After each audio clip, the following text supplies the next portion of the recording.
Assalamualaikum warahmatullahi wabarakatuh. Waalaikumsalam warahmatullahi wabarakatuh. Innal hamdalillah nahmaduhu wa nasta'inuhu wa nastaghfiruh wa na'udzu billahi min shururi anfusina wa min sayyiati a'malina. May yahdihillahu fala mudilla lahu wa may yudlil fala hadiya lahu. Asyhadu an la ilaha illallah wahdahu la syarika lahu. Asyhadu anna Muhammadan abduhu wa rasuluh. Allahumma shalli ala Muhammadin wa ala alihi wa ashabihi wa man tabi'ahum bi ihsanin ila yaumiddin. Ayyuhal hadirun, ittaqullah ya ayyuhalladzina amanu taqullaha haqqa tuqatih wa la tamutunna illa wa antum muslimun. Jamaah sekalian, sinergi masjid Baitul Aqab Kecamatan Karangpilang, insya Allah semuanya sehat ya? Masih hidup semuanya? Alhamdulillah.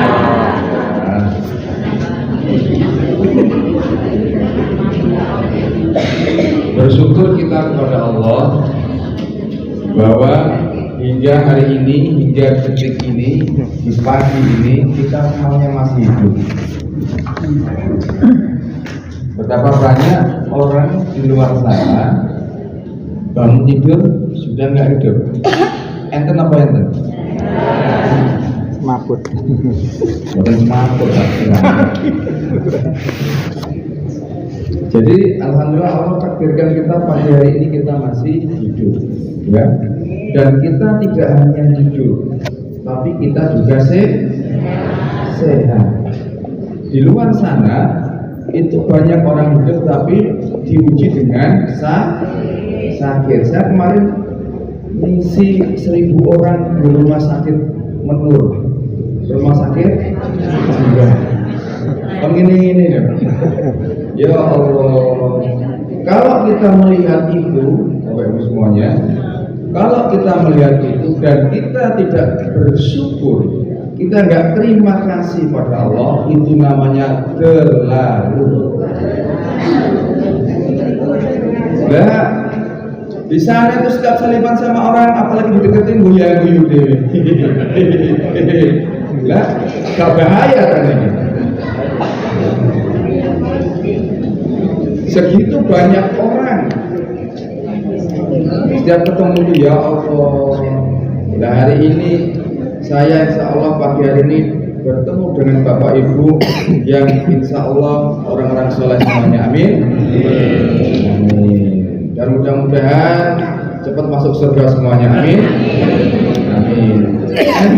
Pengen cepat masuk surga. Loh, tadi katanya amin.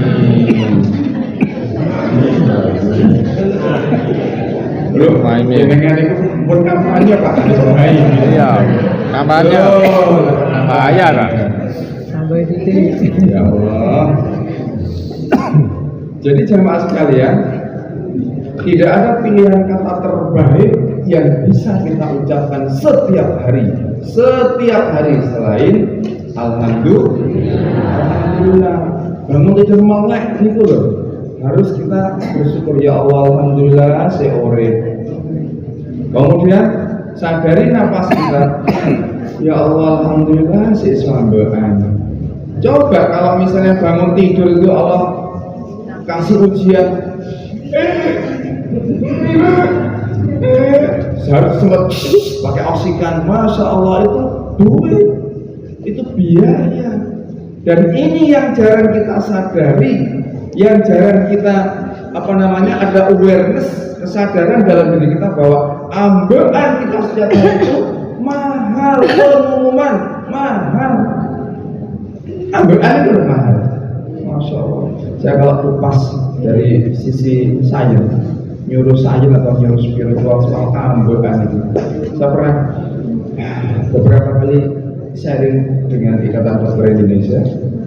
Para dokter spesialis, saya nanya Bapak Ibu sekalian, Dok, 24 jam kita itu ambekan kalau diuangkan duitnya berapa dok? Duitnya berapa? Sampai pengen tahu Mas? Betul, saya pengen tahu.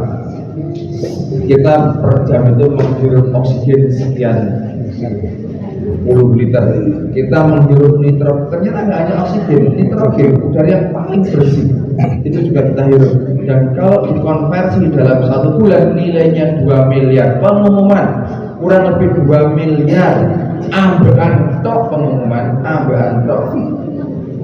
Nah ini usia kita berapa sekarang? Ini ada yang anak-anak, ada yang usianya 50 tahun, 60 tahun, 70 tahun. Kalau dikonversi ke uang, Masya Allah, hutang kita berapa ke Allah itu? Lah, seperti itu bendino isone mek sambatan toh. Enten hati yang enten iki sing sambatan terus. Mun ditiake wonten nah. Lho wonten saja. Gak bahaya kan. Heran banget.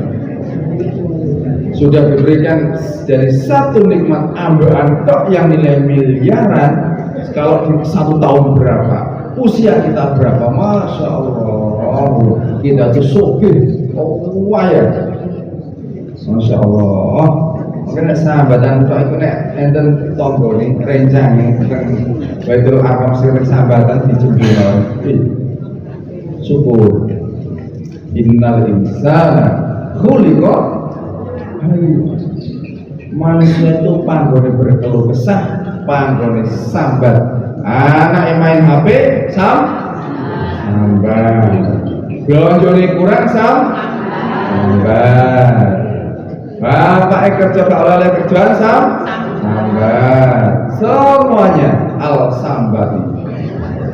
Sambat. Sampai anak kita jenenge sambatan. Mungkin dulu orangnya sambat. Insyaallah. Nah, mudah-mudahan Bapak Ibu, ternyata Bapak Ibu penelitian, saya mengumpulkan banyak sekali penelitian. Ternyata salah satu penelitian yang bisa membuat kehidupan kita jauh lebih baik dan anak-anak kita terprogram juga bisa jadi baik, itu dasarnya dari sini. Kita sadari napas kita sadari hidup kita, dan kita mensyukuri itu. Masya Allah, benar banget ayatnya Allah, betul 100% pol. Wa in ta'adzana apa? Coba sama ngomong. Wa in ta'adzana rabbukum lain syakartum lazidannakum. Masya Allah, itu benar pakai banget. Ternyata kata Allah, jika kamu bersyukur, kamu nggak minta, tak selesaikan itu urusan ya keluarga, ya anak, ya. Masya Allah. Dan saya banyak mendampingi orang-orang, alhamdulillah keluarga atau anak-anaknya yang dalam tanda petik lagi bermasalah, terutama maaf, coret anaknya pejabat ya. Maaf, esensi yang kami bangun pertama, pokoknya sadari jenengan itu masih hidup. Sadar sih jenengan itu masih hidup, diberikan nafas yang kemudian mata itu masih bisa melihat, syukuri ya Allah. Mata ini masih bisa melihat ya Allah. Dan dia nek nyilipet terus, ini apa namanya, air matanya keluar terus, ya Allah. Aduh, mana-mana pakai mata satu. Aduh, kayak apa? Pedagang mata satu. Aduh, kemana-mana sambat. Sekarang kita masih normal. Itu kalau nggak disyukuri, hati-hati. Nggak nyilipet terus, syukuri. Kemudian tangan kita, syukuri masih bisa bergerak seperti ini. Sabarnya lino, itu sisanya bergawe, bisa kuat guys, syukur. Kaki kita masih bisa melangkah, gak keringan, gak asam urat, gak kolesterol dan sebagainya. Syukuri. Kalau kita mensyukuri semua itu dan berterima kasih setiap hari yang ada, Allah, alhamdulillah, Allah. Masya Allah, ini penelitiannya ajaib. Ajaib. Ya anak-anak kita berubah, keluarga kita berubah, bojo sing awal itu cerewet, Masya Allah, tambah berani. Masya Allah. Ternyata ini ilmu esensial sekali yang menjadi fondasi kehidupan kita. Oh, betul. Karena kami praktek dan saya ngajar buahnya baru kelas-kelas baik itu di BUMN, mendampingi para pejabat mulai D-1 ya, di bawahnya direktur, middle management sampai ini. Kemudian banyak berbagai perkumpulan seperti ini. Kemudian di organisasi-organisasi masyarakat juga. Bangunan awal, fondasi awal yang mesti dibangun selain akidah ini itu sadar. Dan jenengan tahu Pak Bu, belajar ilmu sadar itu, menyadari anggotaan itu ternyata mahal. Saya pernah belajar itu sampai sekarang kalau nggak salah 25 jutaan. Itu belajar anggotaan, menyadari ilmu anggotaan itu. Ya, belajarnya biasa sedikit. Oh, variasinya sekarang banyak sekali. Maka di pagi hari ini, insya Allah, saya berdoa untuk kita semuanya, mudah-mudahan kita semuanya senantiasa diberikan kesadaran untuk mensyukuri bahwa nikmat Allah itu sangat besar, sangat banyak, itu melimpah memenuhi langit dan bumi. Dan kalau kita menyadari itu, insya Allah kehidupan kita akan jauh lebih baik. Allah dengan tegas mengingatkan, wa in ta'udzu nikmatallah la tuhsuha. Dan jika kamu menghitung nikmatku, lah tak bisa. Mungkin bawahnya, wakil tak mampu menghitung. Maka jemaah sekalian ya, ingat mulai besok setiap hari bangun tidur yang dilakukan harus syukur. Ini masih hidup semua tadi. Masih hidup ya. Mungkin mohon maaf yang merasa punya tangan kanan diangkat seperti ini. Yang punya saja, yang nggak punya nggak usah. Tangannya diangkat seperti ini. Yuk, tangan diangkat seperti ini, diangkat, digerak-gerakkan. Oke, keduanya. Oke, sambil ngomong ke Allah, ya Allah, alhamdulillah masih bisa bergerak. Yuk, coba sedur sambil begini, nggak bisa loh Pak, nggak bisa. Alhamdulillah. Sekarang yang tangan diangkat lagi. Maaf, ya. Oke, sekarang ikuti saya, minta tolong tangannya diletakkan di orang yang ada di sampingnya seperti ini. Nah, minta maaf. Minta tolong. Pak Bu, ikuti saya, ya. Tangannya ditepuk-tepukkan di orang yang ada di sampingnya. Ikuti saya. Pak Bu.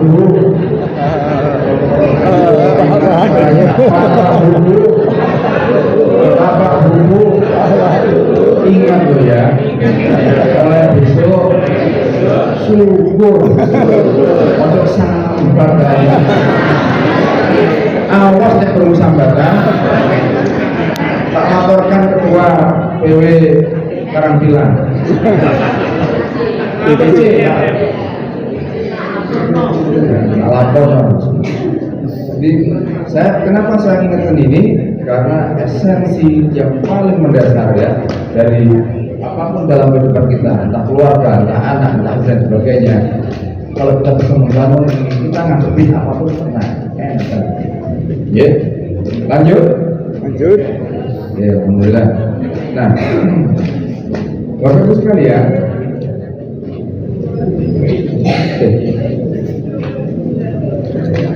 Mbak muncul. Kurang mancep.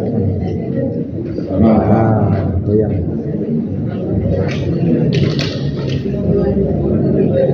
Ada.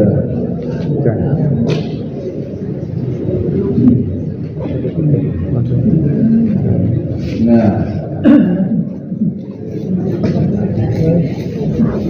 dilepas.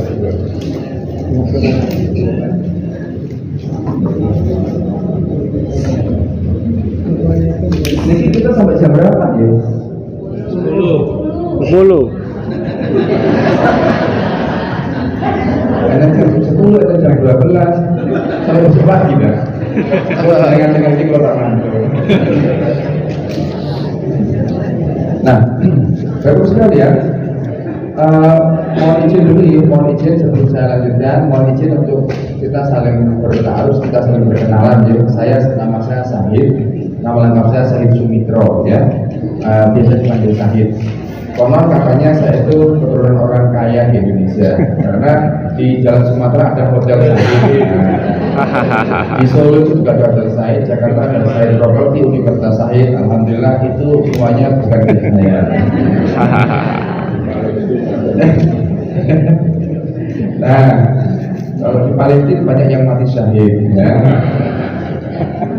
Bukan syahid.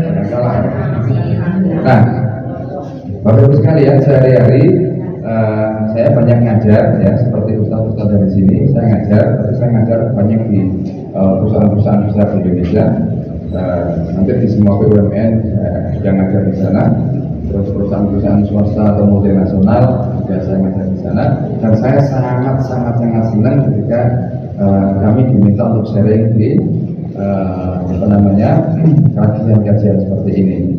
Apalagi di perkumpulan teman-teman di Muhammadiyah, anak-anak muda Muhammadiyah, kami banyak mendampingi juga di sana.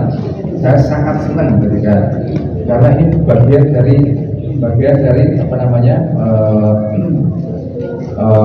sharing, bagian dari transfer banyak pengetahuan kami yang bisa kita belajar bersama. Nah, jadi minta tolong kalau nanti kita ketemu di jalan atau dimanapun, kita minta tolong saya diingatkan, ya, karena kami hampir setiap hari seperti ini, kadang 100, kadang 1000 orang, gitu ya. Nah, kalau nggak diingetin saya lupa. Dan alhamdulillah kami punya keahlian, Bapak Ibu, kami punya keahlian di bidang, karena basic saya itu dulu saya sekolah itu gadu-gadu itu ya ekonomi, ya teknik, ya psikologi, ya semuanya belajar, ya, senang belajar, senangnya orangnya senang belajar, karena ditantang oleh istri saya. Istri saya sampai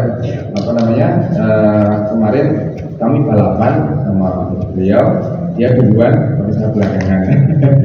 Dia duluan lulus S3, kemudian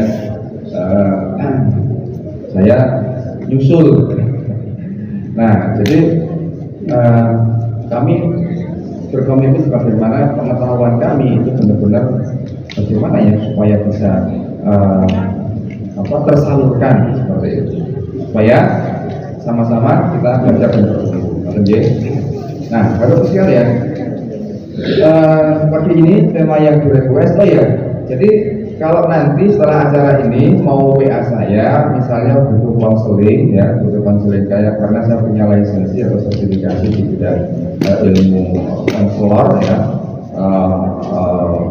saya juga praktisi hipnoterapi, kemudian praktisi NLP juga, pemrograman pikiran, kemudian praktisi yang lain lah, ya, punya beberapa lisensi internasional. Jadi kalau mau sharing, kalau mau curhat, kalau mau WA monggo, dan jenengan nggak perlu mikir, saya nggak perlu bayar, ya, nggak perlu bayar saya kalau untuk curhat, kalau untuk bisa pengen diskusi. Kalau pengen untuk terapi misalnya, ya nanti kita bisa diskusi atau bisa janjian. Pokoknya selagi saya kosong, insya Allah saya akan datang, insya Allah, ya, sepanjang saya kosong, insya Allah. Pokoknya masalah-masalah kehidupan, masalah suami, masalah istri, masalah anak, masalah ini, karena saya termasuk orang yang banyak masalah. Sehingga ketika ngomong masalah, insya Allah sambungannya ada, ya. Baik, lanjut, ya. Di ketemu masih mukadimah. Nah, Bapak Ibu sekalian, tema hari ini adalah tentang gempuran gadget atau bahaya gadget untuk anak-anak kita. Siapa yang punya anak sejauh ini itu bukan kecanduan, ya, tapi lupa waktu ketika main gadget? Ada? Ada?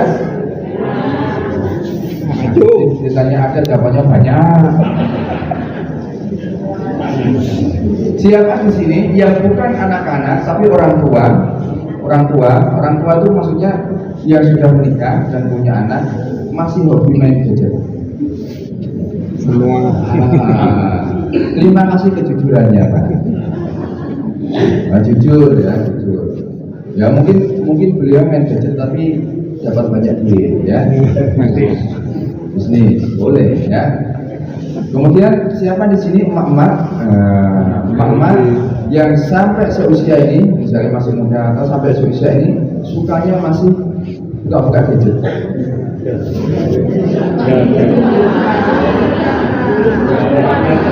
Oke. Nah, matur suwun pengakuannya. Apa bedanya main gadget sama buka gadget terus. Ayo, kita interaktif ya, kita interaktif. Apa bedanya? Apa persamaannya?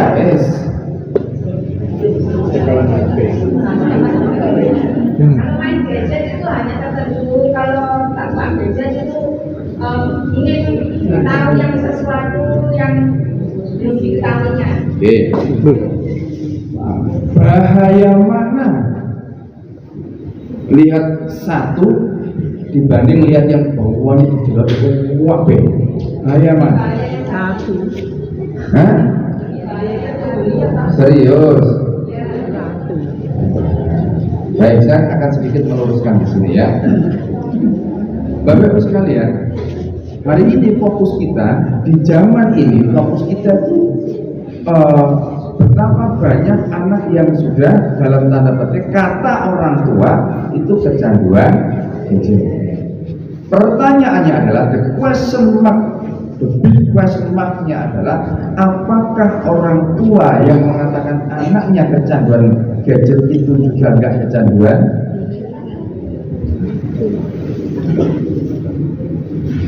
Mana? Kita kadang-kadang nggak fair. Anak mulai kebetulan kami saat ini dimintai tolong salah satu pejabat, anaknya itu main game sampai jam 3 pagi. Berangkat sekolah setiap hari nggak sampai nang sekolah. Sebenarnya sekolah Islam juga.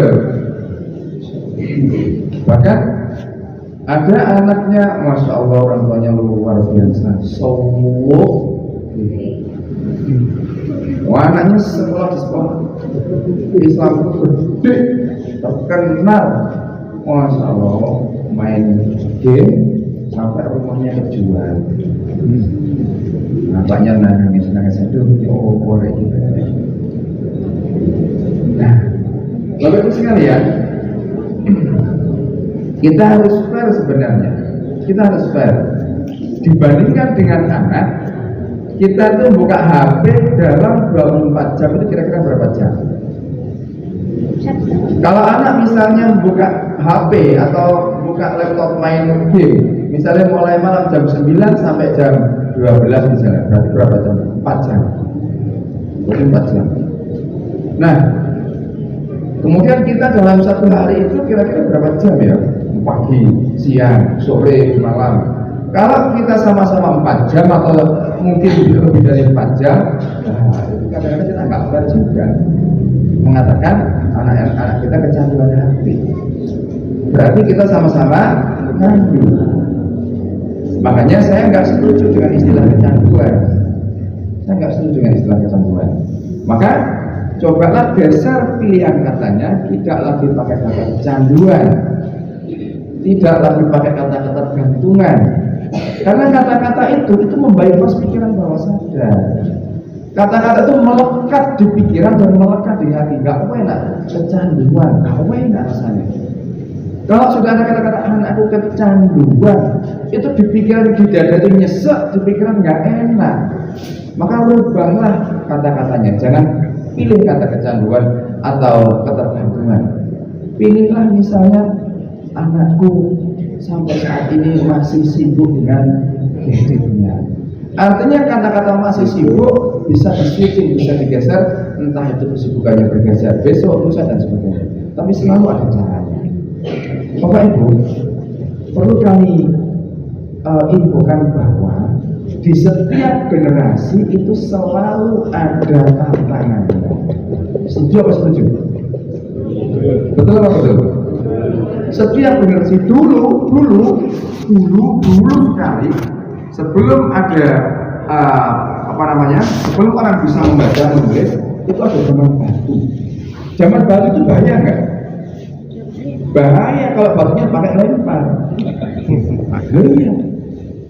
Kemudian berkembang lagi ada tulisannya di atas batu.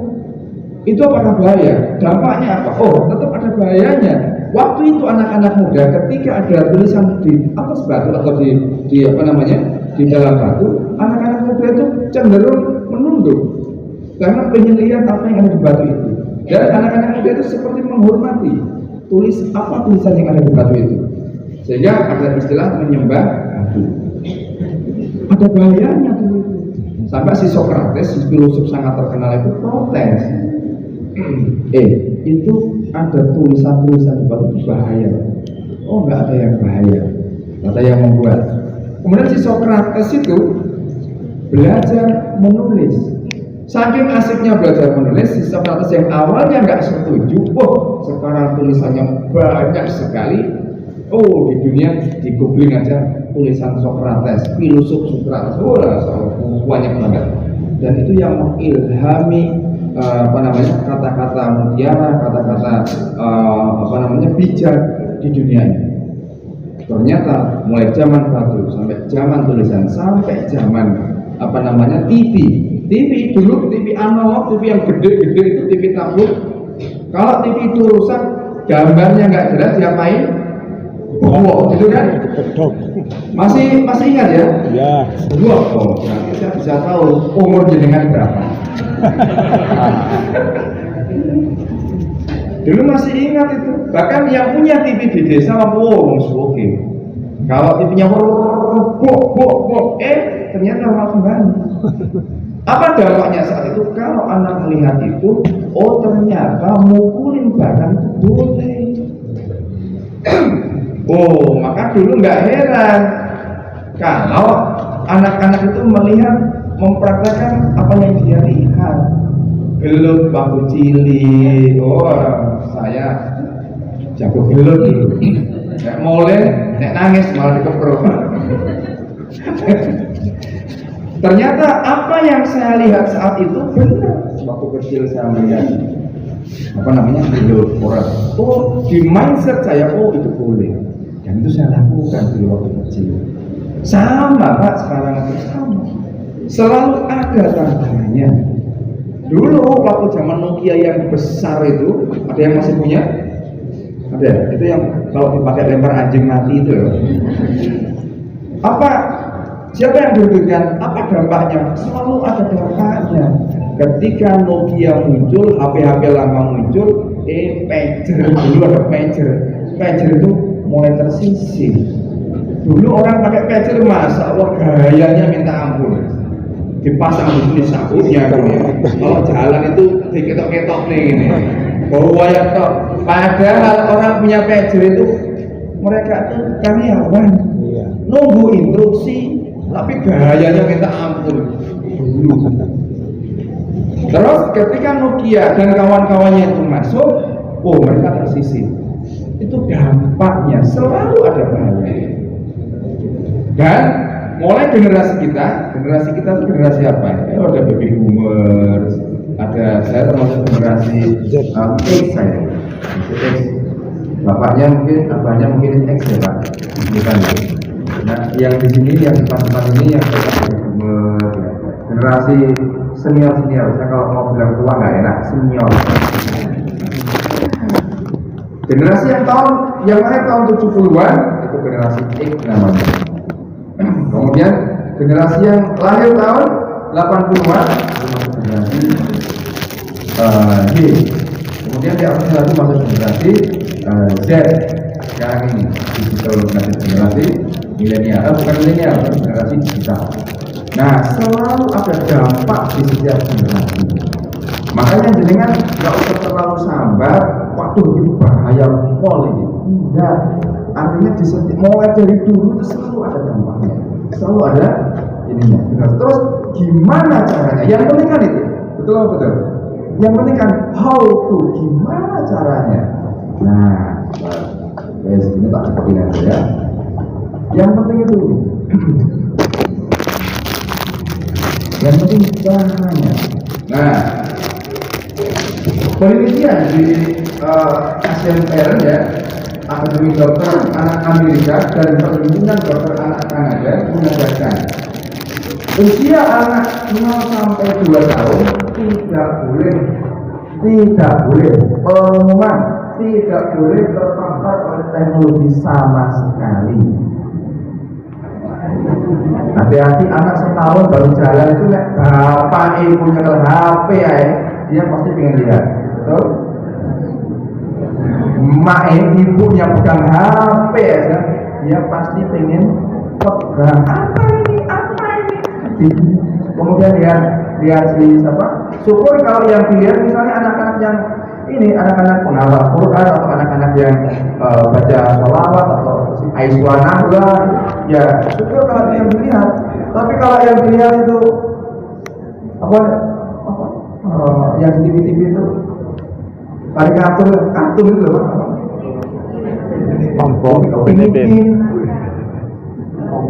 SpongeBob. Waduh, kalau itu yang dilihat wah, ciloko ya. Nah, jadi yang masih punya anak kecil atau cucu, please deh ya, 0 sampai 2 tahun jangan dilihatin. Kalau mau buka HP masuk kamar atau keluar, jangan dilihatin itu HP pada anak. Ini betul banget, setuju banget. Saya punya anak kecil. Dulu waktu kami memang tidak memperkenalkan HP, Bapak Ibu. Dan kami tidak punya TV, ya. Saya nggak punya TV di rumah. Bukan berarti nggak bisa beli, tapi memang kami komitmen. Kami senang belajar, di rumah kami nggak punya TV. Ya kami, ya tujuannya menyelamatkan, kami ingin selamat. Anak-anak kami juga mempersiapkan generasi yang selamat. Yang rahmatan lil alamin nanti.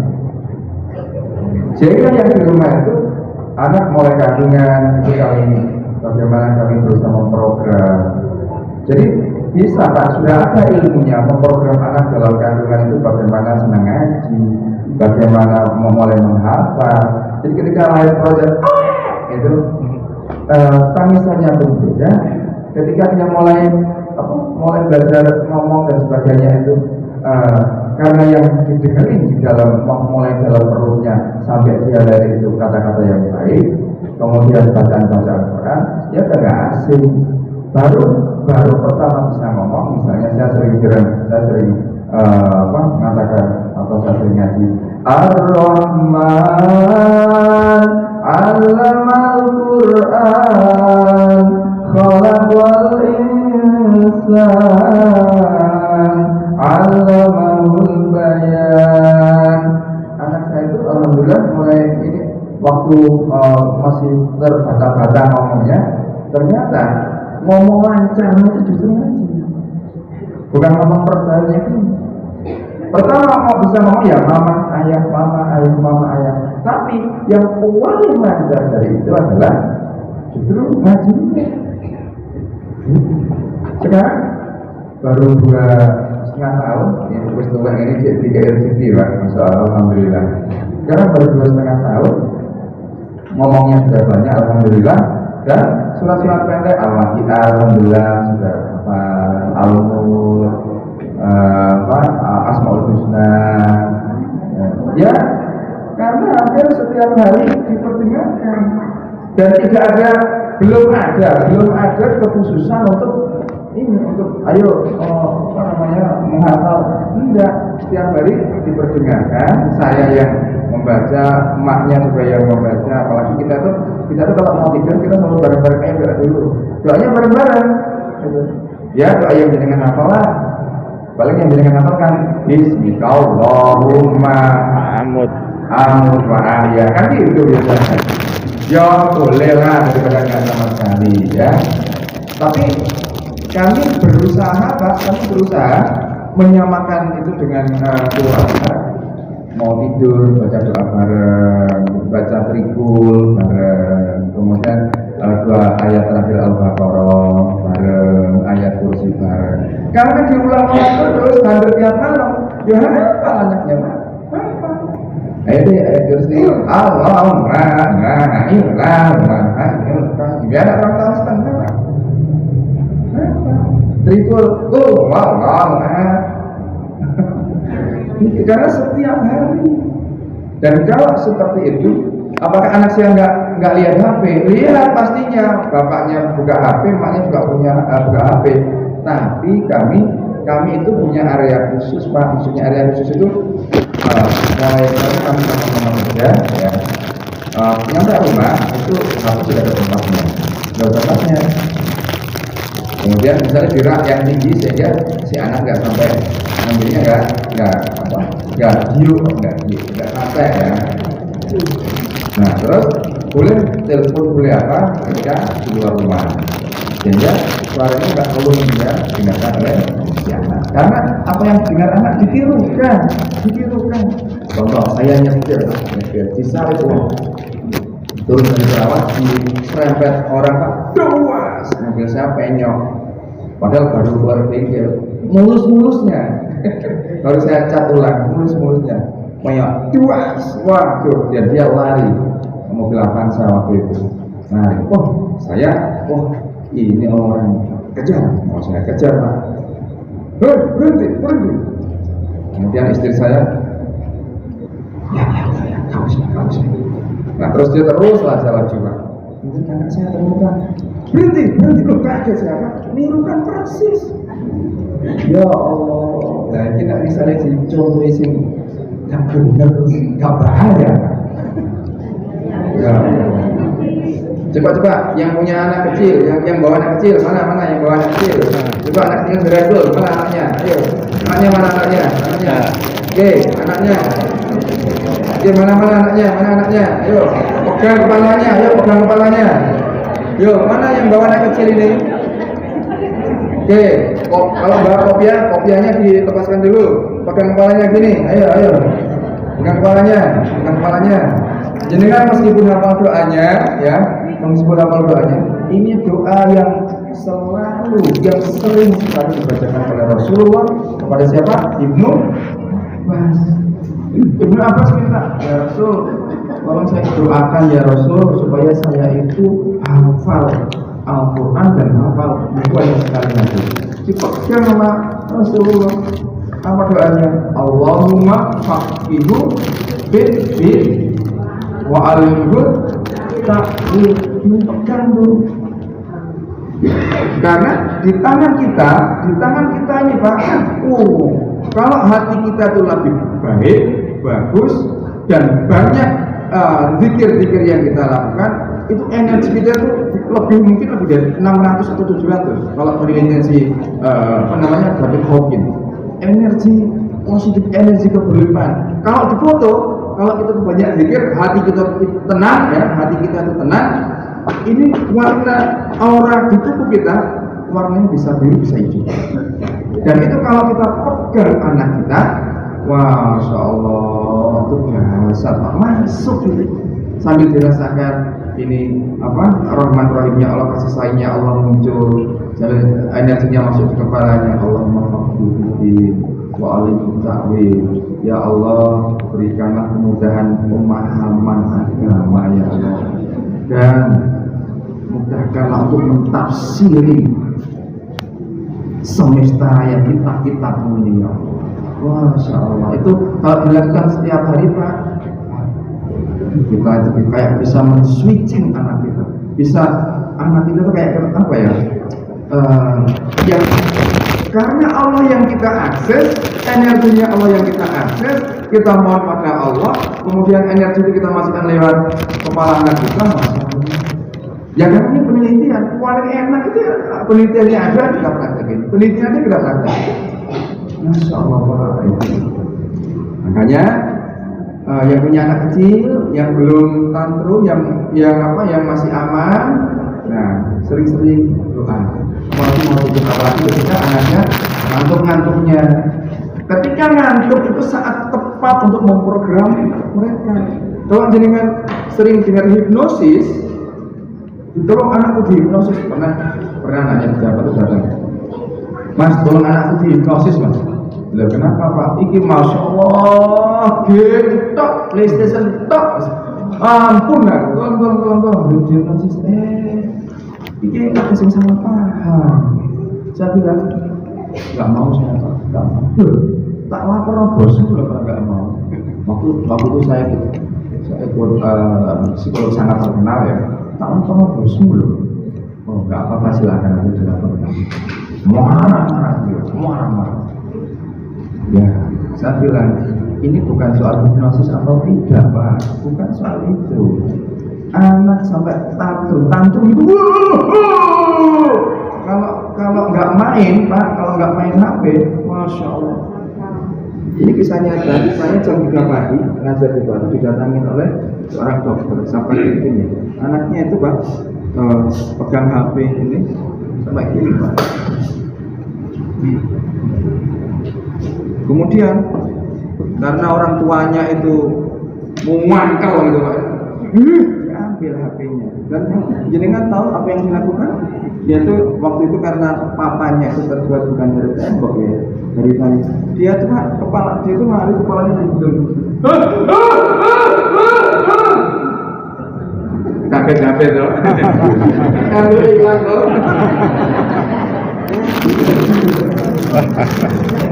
Maaf sengaja. Tapi itu kejadian terus saya bilang, ya Allah Pak, udah berapa lama Pak? Bu, maaf ya, kalau sudah seperti ini tolong jangan pernah menyalahkan anak, jangan pernah ini karena pergaulan dia. No.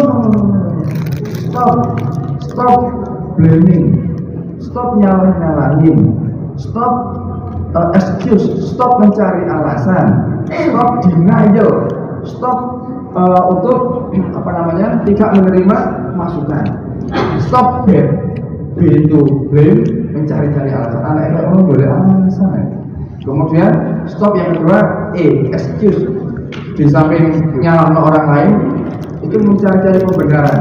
Dan stop B, denial. Ketika ini mau ngayal, disingkat B. Orang seperti ini lebih baik. Bed itu kan kasur, bukan kasur ya. Terus anaknya gitu nyual anak terus. Ya Allah, saya bilang, lu bapak pengennya apa? Ya, aku pengen anakku normal. Kalau punya anaknya normal, ya saya bilangnya, Pak, ikuti aja kata Quran, paling gampang, paling mudah. Gimana? Ayo balik semua, bapak mau balik ke Quran. Bapaknya ini dokter di rumah sakit, ibunya kepala puskesmas kurang apa? Masya Allah. Nggak boleh. Wah, anaknya tantrum. Akhirnya, ya Pak, yang penting ntar malam, karena waktu itu jam 3 pagi, ya sudah, kita mau balik aja, kita balik. Anaknya biar tidur. Tapi dia nggak bisa tidur, dia sebentar lagi tidur. Tadi anaknya tidur, bapaknya, bapak kalau mau anaknya normal balik ke Allah, gimana caranya? Satu, anak sampai kayak gini itu karena dosa bapaknya, dosa emaknya, bukan anaknya. Anak seperti itu kan karena di rumah dia nggak ada yang diajak diskusi, dia nggak pernah dipeluk, nggak pernah disentuh, nggak pernah dipuji. Jadinya seperti ini. Bapak syukur, bapak mesti tobat, sholat tobat, benar-benar. Pak, saya nggak tahu apakah bapak benar-benar tobat atau enggak, saya nggak tahu juga ya. Tapi semua balik ke bapak. Kalau sekian langkah ini bapak lakukan, maka insya Allah 3 bulan. Saya pakai penelitian paling lama 90 hari, gitu ya. Insya Allah 3 bulan anaknya akan berubah, insya Allah. Tapi yang penting satu, bapak stop nyalahin anak, bapak stop untuk marahin anak, bapak stop untuk menghukum dia. Stop. Yang harus dilakukan jangan. Nah, benar. Dia komitmen untuk itu.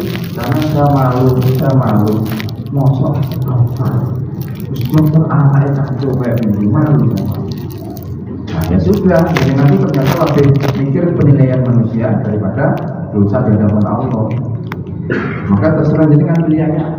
Ya, saya benar-benar mau bertobat dan supaya anak saya. Benar Pak. Beliau itu akhirnya balik ke Allah. Anaknya ini perlahan-lahan menjadi baik. Waktu anaknya benar-benar sembuh, saya undang main ke rumahnya Pak.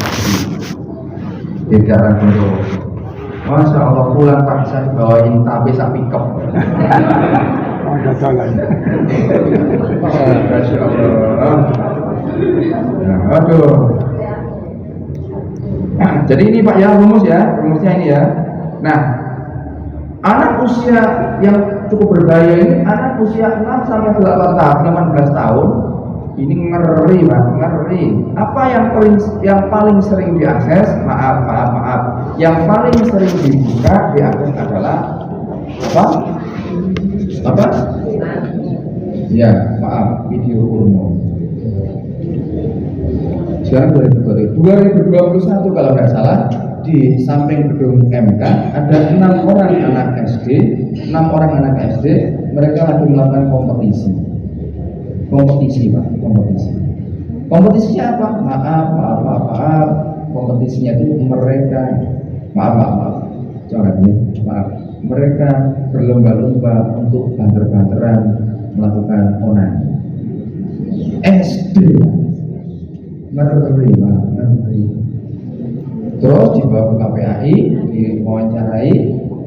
Loh, kok iso menurut tekan di apa yang kamu lakukan setiap hari? Nonton video porno dari HP. Sehingga kalau sak koncoan ini kumpul Pak, saya lomba banter-banteran. Ya Allah. Sampai akhirnya Bunda Eli Risman itu sampai ngeri nangis-nangis mengajukan judicial review undang-undang pendidikan anak. Tidak tahu sudah di-ACC apa belum itu ya. Anak-anak seperti ini ngeri, ini jadi monster. Jadi kan kalau pernah dengar di Sidoarjo ada sebuah panti atau menamakan dirinya itu ada penghafalnya juga 21-an anak ya. Ini pengasuhnya sudah tangkap polisi semua, ada kakak. Sekian puluh anak itu semuanya mengalami kekerasan seksual di Solo. Itu masuk TV nasional semuanya. Saya salah satu tim yang diminta untuk kembalikan lagi mental mereka. 21 anak Pak di Solo. Dan ini monster. Ngeri Pak. Apa yang dilakukan oleh mereka? Diajak nonton sama ustadznya lewat HP. Masya Allah. Lah terus piye caranya supaya kita aman? Ya, kita ngerti caranya juga ya. Oh ya, ini penting ya. Kalau anak-anak atau anak-anak sering lihat HP itu akan ada kelelahan pada mata ya atau computer vision syndrome.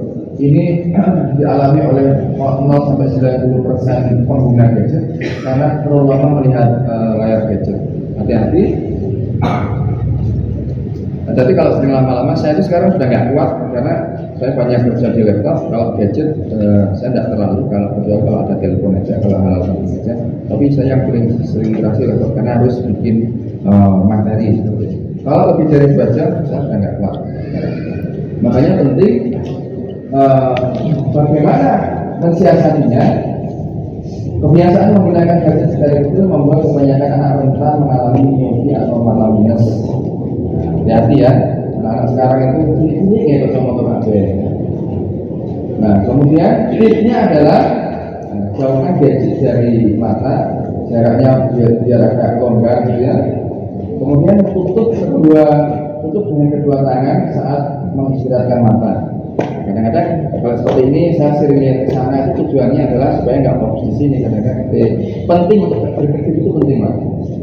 Nah ini mengistirahatkan mata itu bisa setiap 20 menit istirahat selama berpikir atau dipijat-pijat ya. Yang cara mijatnya itu seperti orang tua ya. Putarannya. Tapi harus dengan lembut, nggak boleh kasih panjang. Atau bisa pakai mentimun atau perempuan di supaya matanya ini. Nah, terus kita masuk ke hotel ya. Oh ya, sebentar. Ini ada salah satu video ya Pak. Coba dilihat ya. Ini kelihatan nggak ini? Ini anaknya main game online, emaknya itu berdel. Oh nggak ada suaranya. Itu mau ngamuk ya. Marah, barang-barangnya itu dibanting sampai anaknya itu sampai dalam penelitian itu anaknya kayak kerasukan. Ambruk. Jadi teriaknya itu sudah seperti teriaknya makhluk goib. Tuh, iya asli Pak, betul. Teriaknya si anak itu, tapi nggak ada suaranya, nggak ada juga. Paling ambil itu. Nah terus gimana caranya? Nah, yang pertama ini Pak, yang pertama nggak ada pilihan lain, kita mesti terus berdoa. Setuju ya? Pokoknya yang punya anak kecil, kemudian cucu-cucunya jangan pernah capek lelah untuk berdoa. Jangan egois, jangan mendoakan diri sendiri, itu namanya egois. Doakanlah pasangan kita, doakanlah emak bapak kita, doakanlah anak-anak kita, dan jangan lupa titip satu hal lagi, karena saudara kita di Palestina seperti itu, tolong doain juga, selipin doa kita, ya. Nah, doa kalau nggak beres minimal istighfar, Nggak bisa istighfar, nggak bisa istighfar. Nah, solusi dari setiap masalah itu begini Pak, diperbanyak istighfar. Karena siapa saja yang rutin membaca istighfar, maka Allah akan memberikan solusi atas setiap kesulitannya, penyelesaian bagi setiap permasalahannya, dan dia akan memberikan rezeki dari Tuhan yang tak terhingga. Jadi Pak, kita harus sadar dulu, kalau anak sekarang itu bisa dikatakan kecanduan kalau anak itu ketika main game itu sudah mengeluarkan duit pakai uang, itu namanya kecanduan. Atau ukurannya, kalau misalnya dalam seminggu lebih dari 36 jam itu berarti kalau per hari berapa jam ya? Nah, misalnya sampai ratusan jam dalam satu minggu, itu berarti boleh dikatakan, jangan pakai istilah kecanduan lah ya, nggak enak. Terlalu sibuk dengan gadgetnya, gitu ya. Nah, kalau yang namanya, karena ini sudah sangat umum ya, kecanduan, pokoknya kalau main itu sampai ngantelan duit atau dia dapat duit, nah, itu bisa dikatakan kecanduan. Tapi beda lagi kalau toko online atau apa namanya bisnis online, itu murni bisnis ya, bukan soal kecanduan atau bukan soal gadget minded gitu ya. Nah, jadi dengan ini sadari dulu, ya Allah, anakku ya Allah, anakku ini milikmu ya Allah. Saya ikhlas menerima anak ini ya Allah, anak yang dalam tanda petik, karena bahasa jenengan nyaman pakai kecanduan, ya wes kecanduan. Anakku ya Allah, kecanduan HP, aku emosi terus. Wow. Ya Allah, saya ikhlas menerima ini ya Allah, saya pasrah padamu, kembalinya akhlak anak saya. Istighfar, astagfirullah. Kalau hafal Sayyidul Istighfar ya baca Allahumma anta rabbi la ilaha illa anta wa ana abduka wa anta anta min syarri ma sana'tu. Aku berlindung kepadamu ya Allah dari kejahatan nafsuku. Mesti nafsu ngamuk dong, nafsu murid-murid, nafsu mikir engkau anakku tadi apa, kan nafsu yang gak baik. Aku berlindung kepadamu. Itu Sayyidul Istighfar. Jadi banyakin istighfar dulu, ya. Karena begini, otak kita, ya, daya listrik otak kita itu mempunyai 5 sampai 10 watt. Nah, Bapak Ibu, ketika kita banyakin istighfar, maka senap-senap di otak kita, saraf-saraf di otak kita itu listriknya itu terproduksi jauh lebih banyak, besar. Ketika kita banyak, kita sadar dulu, ya Allah, anakku ya Allah, disadar, diterima dulu, saya terima ya Allah, dan saya mohon padamu, saya pasrahkan padamu kembalinya anak saya. Istighfar, astagfirullahaladzim. Itu kita, ini tubuh kita, itu listrik dalam otak kita itu terproduksi gede sekali, besar. Dan kalau sudah terproduksi besar seperti itu, kemudian ini jangan didiemin. Kalau di agama masing-masing orang itu punya frekuensi. Kita punya frekuensi, anak punya frekuensi, suami punya frekuensi. Masing-masing orang punya frekuensi. Frekuensi yang paling dekat itu antara anak sama orang tua. Yang paling dekat lagi emak sama anaknya. Yang paling dekat lagi. Sampai lupa pakai kopi. Nah, kalau emaknya sering istighfar, pokoknya sadari, apapun masalahnya sadari dulu. Ya Allah, ditinggal bojo ya Allah. Allah. Sadari, ya Allah, saya terima ya Allah. Saya terima ya Allah, saya ikhlas ya Allah. Saya pasrahkan padamu ketenangan hati saya. Terus istighfar. Siapa? Rasulullah aja istighfarnya berapa kali? 100. Sudah dijamin masuk surga. Surga paling tinggi. Ya. Maksum, hak ono dosa, pasti masuk surga. Tapi istighfar masih 100 kali. Dan jenengan hisab masih menegangkan, nasib gak jelas, kapling surga sebelah mana gak tahu, tapi istighfar masih pelit. Selama itu stop, hilang. Nah terus, iya guys, gak bahaya tay. Mengapol. Nah, maka kalau kita merasa banyak dosa, kencangin istighfar, kan jejek istighfar. Astagfirullahaladzim. Udah percaya aja mana di sini. Apa yang dijamin di situ? Solusi dikasih. Apalagi penyelesaian setiap masalah, memberikan rezeki. Loh, istighfar. Wow, kalau kita istighfar, banyak banget ya. Jadi kalau punya masalah apapun, langkah pertama istighfar. Saya dulu orang banyak masalah. Setelah tahu ilmu, ya istighfar. Belajar kemana-mana. Oh iya. Setelah masih belum puas belajar ya. Setelah tuwuk melakukan buana, balik ya Allah. Nggak ada ilmu yang lengkap dan holistik selengkap Al-Quran. Istighfar ada dalam Al-Quran?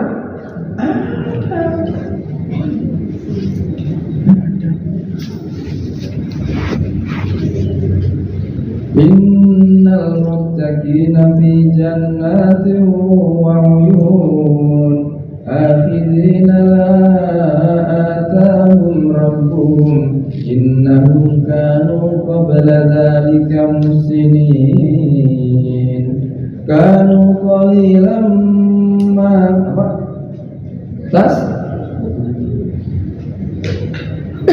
wabil asharihum yastaghfirun wabi amwalihim haqqul lis-sa'ilin wabil asharihum yastaghfirun. Kata Al-Quran, istighfar kapan waktu yang tepat? Menjelang sahur, menjelang subuh.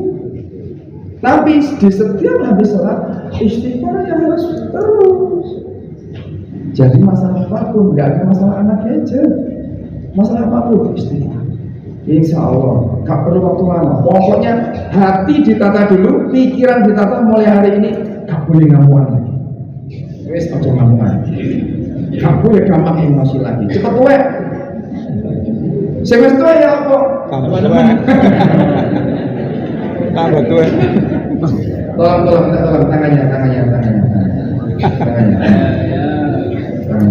Letakkan di orang yang ada di sampingnya. Ini saya, Bapak Bubu, wes ojo ngamukan, wes tuwek, nek ngamukan, tambah tuwek, ditekoni penyakit, gula darah naik, darah tinggi naik, cepat stroke, ojo ngamukan dong. Tolong ganti yang kiri ya. Ayo ikutin saya. Bapak Bubu, matur suwun, terima kasih, arigato, siap, sudah diingatkan, sampean juga, awas nek ngamukan. orang muring ya. Awas gak sambatan ya. Tak lapor sama Pak Ustaz. Tak tunggu dalam pintu keluar. Matur suwun.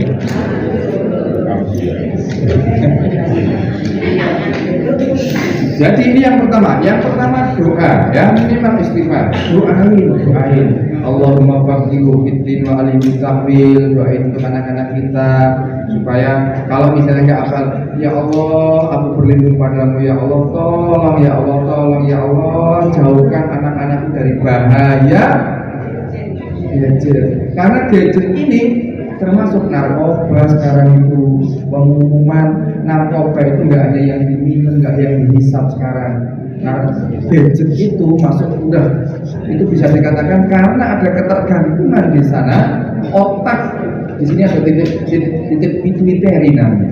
Titik pituitary itu kalau dibuat terus masuk ke dalam, di sini yang diproduksi hormon-hormon bahagia, hormon endorfin, dopamin, serotonin ini di sini diproduksinya. Di dalamnya sini. Kalau kita senang happy, hati kita tenang, nggak ngamukan, hormon-hormon itu akan diproduksi. Endorfin, dopamin, serotonin diproduksi.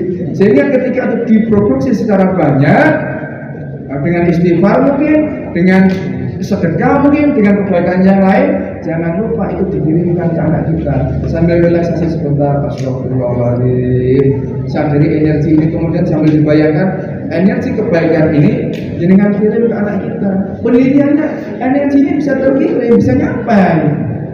Kirimlah ke anak kita, ya Allah, saya kirimkan energi kebaikan ini ya Allah ke anak saya, supaya anak saya tenang, supaya anak saya selalu di jalan, dan supaya anak saya rajin ngaji misalnya. Kirimlah. Gitu. Masing-masing kita punya frekuensi, namanya frekuensinya asbujana. Mohon maaf kalau tempatnya di sini. Maaf, di sini tempatnya. Kalau dulu biologi namanya apa? Ulang kata atau saring adatu, atau di agama lain itu tadi yang itu kalau antara anak sama orang tua kayak strumnya jelas deket banget. Makanya kalau ibu gampang marah, bapak gampang marah, ya cepet banget masuk ke anak karena frekuensinya deket banget. Jenengan waktu mengandung, yang masih muda yang mau mengandung lagi, kalau jenengan sedih, kalau jenengan itu marah atau emosi, kadang-kadang si bayi nendang-nendang, betul? Bayi itu nendang-nendang, ditendang bayi. Itu artinya bayi pun merespon kesedihan jenengan, merespon emosi jenengan. Maka hati-hati, itu sudah bisa ditangkap. Terlalu banyak yang harus kita pelajari. Maka oleh itu sekalian, sekali lagi yang pertama obatnya kita doain anak kita. Jangan seperti doain anak kita. Terus saja doain ya. Kemudian saat kita berperasaan dan berpikir tentang sesuatu, maka energi perasaan dan pikiran akan mencari dan mencontohkan dan menarik hal yang serupa yang berada di alam semesta. Jadi kalau pikiran kita itu, aduh anakku ini kecanduan terus, itu samaannya kita tuh memprogram semesta itu, kecanduan. Dan kalau itu terjadi, bener toh kecanduan menang, itu karena pikiran apa lagi, ya, sampai hilang. Nah, manusia itu adalah magnet dan setiap detail peristiwa yang dialaminya datang atas daya tarik atau undangannya sendiri. Karena penyakit yang menimpa kita itu karena kita sendiri yang mengundang, karena pikiran kita sendiri. Ya, makanya hati-hati.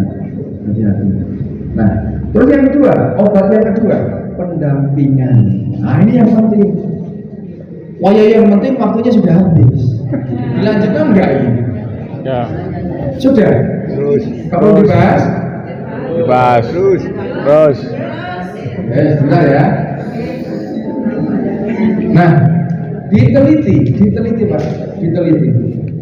Ada dua orang kembar yang sudah sama-sama berkeluarga. Yang satu no gadget dalam rumahnya, no teknologi. Yang satu gadget minded, teknologi minded, IT minded. Ternyata sama-sama diteliti kehidupannya yang sini itu IT minded, yang sini itu sama sekali di rumahnya nggak ada IT, nggak ada gadget dan sebagainya. Ini anaknya semuanya kumlot, yang sini, yang nggak ada IT, kumlot anaknya di university yang paling bergengsi di Amerika, kumlot, hebat. Sementara yang sini, yang IT minded ternyata anak-anaknya juga hebat semuanya, sukses semuanya, jadi orang besar semuanya. Di wawancara itu, gimana caranya? Kok bisa? Nah, ternyata kuncinya adalah bagi sistem atau pendampingan. Kuncinya adalah pendampingan. Gimana cara mendampingi? Nah, ini yang penting supaya anaknya enggak main saja terus. Apa yang harus dilakukan ketika pendampingan? Nah, ini yang pertama ya. Kita mesti jadi contoh yang baik. Kita mesti jadi contoh yang baik. Contoh yang baik itu di rumah kalau mau marah-marah, tolong jangan di depan anak. Ya, jangan di depan anak. Karena itu posisi contoh. Kemudian kalau buka HP, ya buka HP, kalau mau jadi contoh yang baik, lebih baik minggir. Jangan kelihatan anak. Apa boleh di kamar mandi? Ya terserah lah. Makanya di kamar mandi jangan ngaji. Pokoknya jadi contoh yang baik. Jadilah contoh teladan yang baik. Bukankah ini yang dicontohkan Rasulullah? Ya, jadi teladan yang baik. Kemudian yang kedua, kita cobain aja. Batasi dan awasi penggunaan gadget pada anak. Kapan anak boleh pakai gadget? Tadi sudah ada penelitiannya ya. 3 tahun, 6 tahun dan sebagainya. Tapi batasi. Berkompromilah, kompromi. Dek, boleh ya pakai HP tapi 1 jam saja. Setelah itu, enggak malah lagi asik ini malah lagi asik mah. Ada boleh milih. Sekarang mau tak bebasin tapi besok sama sekali dan seterusnya nggak boleh main. Mau pilih mana? Sekarang 1 jam, besok masih 1 jam, atau besok sekarang dipuas-puasin, besok nggak boleh main lagi. Nah, kasih pilihan. Kadang-kadang itu waktunya anak mandi, nak mandi. Kata anak apa? Karena lagi asik bukan? Itu yang salah siapa? Enggak ada yang salah, tapi salah cara ngomongnya. Salah cara ngomongnya mempengaruhi anak. Kalau pengen anaknya itu berubah, cara mempengaruhinya bukan atau jangan pakai nada tinggi, tapi pakai nada datar cenderung menurun. Didatangilah si anak. Nah, mandi. Nah, mandi bukan. Nah, mandi. Masih jawabannya hipnosis itu memprogram anak-anak atau memprogram siapapun itu pasti pakai nada rendah cenderung menurun. Makin nyaman, makin rileks dan hijau. Gak mungkin, makin nyaman, rileks. Aku tak gitu.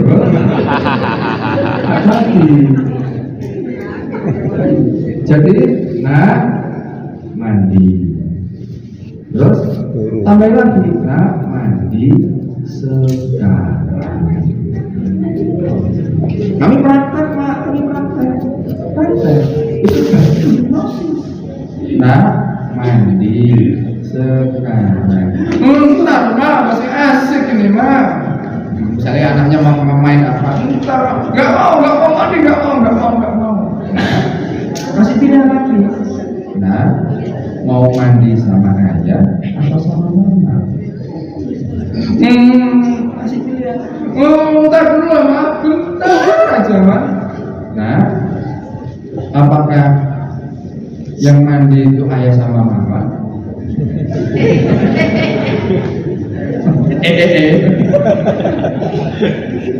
Atau adik mau mandi ayah sama ayah atau sama mama, atau mandi sama ayah sama mama? Masih pilihan. Boleh? Ya boleh, kenapa enggak? Sekarang kalau masih mau main aja, kasih pilihan lagi. Sekarang kalau mau main terus sampai puas, besok sudah nggak ada main lagi. Tapi cara ngomongnya jangan keras, menurun tidak tercenderung itu hipnosis. Hari itu mungkin belum, tapi hipnosis itu ya hari ini diprogram pelan-pelan gitu. Besok pelan-pelan lagi, itu mancep Pak. Contoh anak saya itu wangel mangannya Pak, wangel mangan. Ketika mau tidur tak program. Nah, maafnya nasi ya. Maafnya sebenarnya nggak nasi Pak, itu loh. Dewa. Bukan Deo, Jagung. itu loh Pak. Bapelo. Itu main sedikit, karena telur yang di dadar main sedikit sulit makan gitu ya. Nah, ya ketika ngantuk, ketika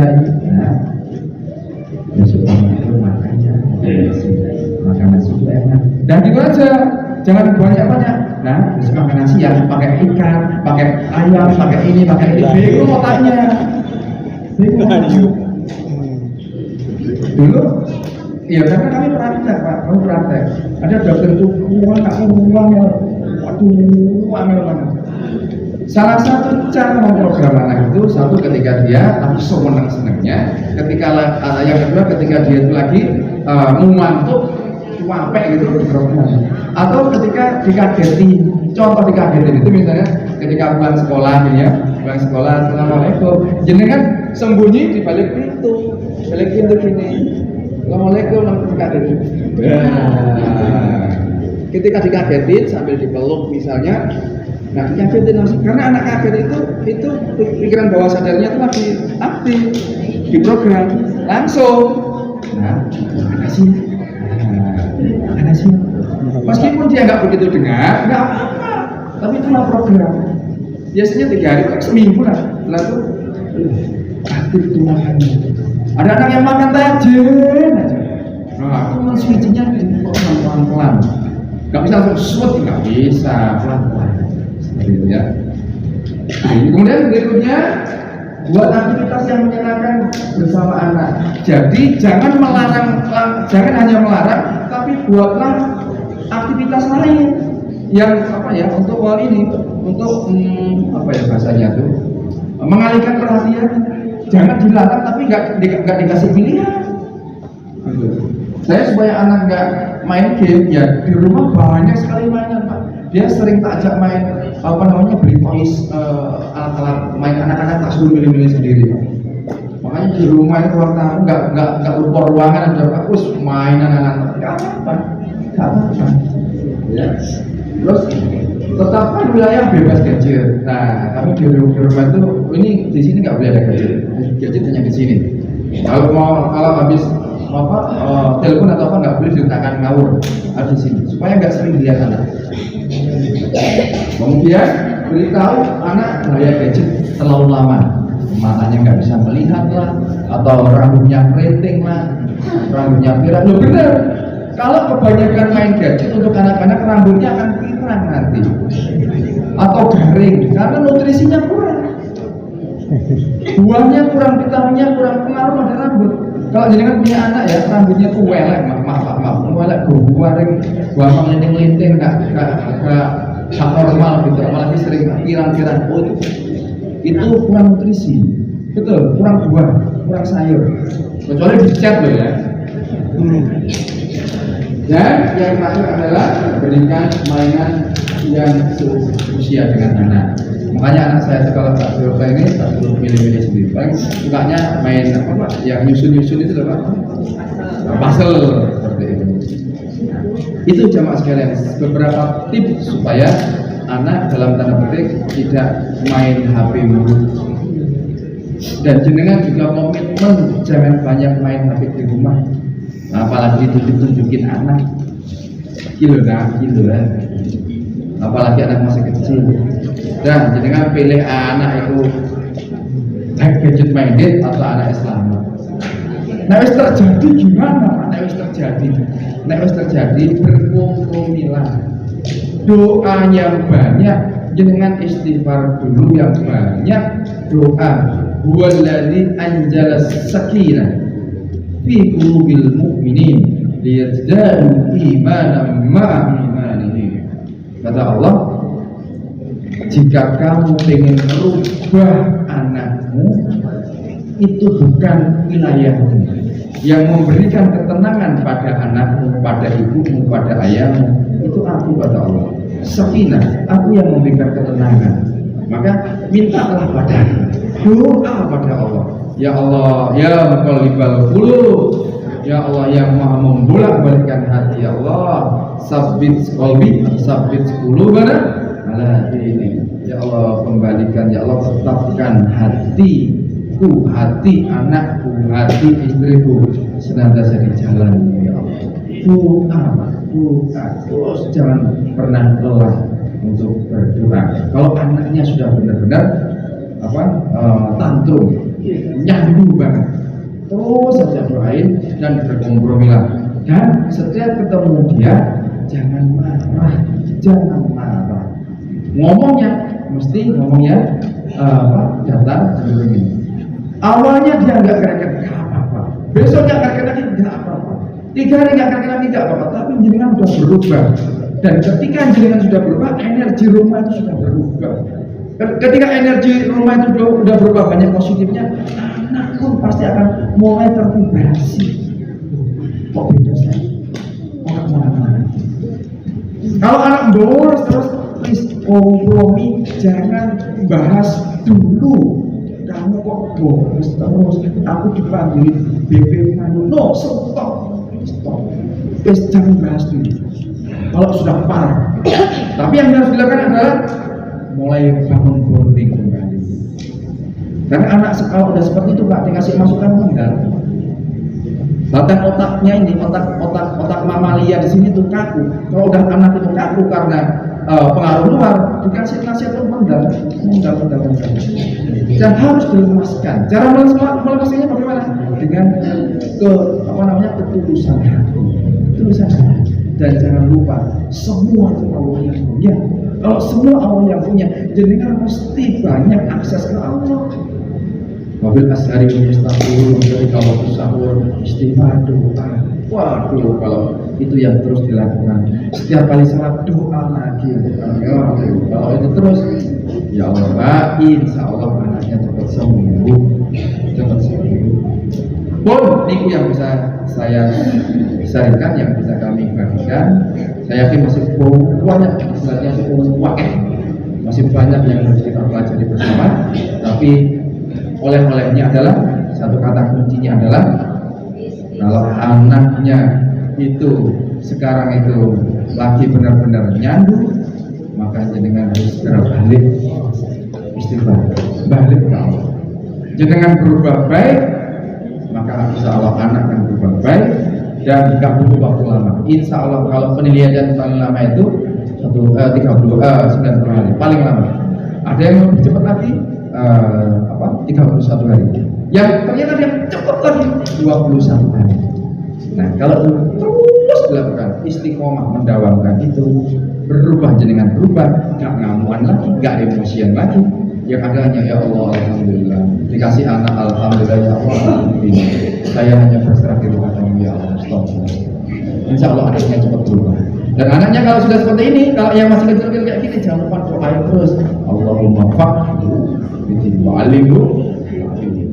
Ya Allah, berikan kemudahan pemahaman agama dan mentafsiran akan kita semua mudah. Doa terus. Rabbana hab lana min azwajina, terus doa. Itu Bapak Ibu yang bisa kami sampaikan. Matur suwun, terima kasih.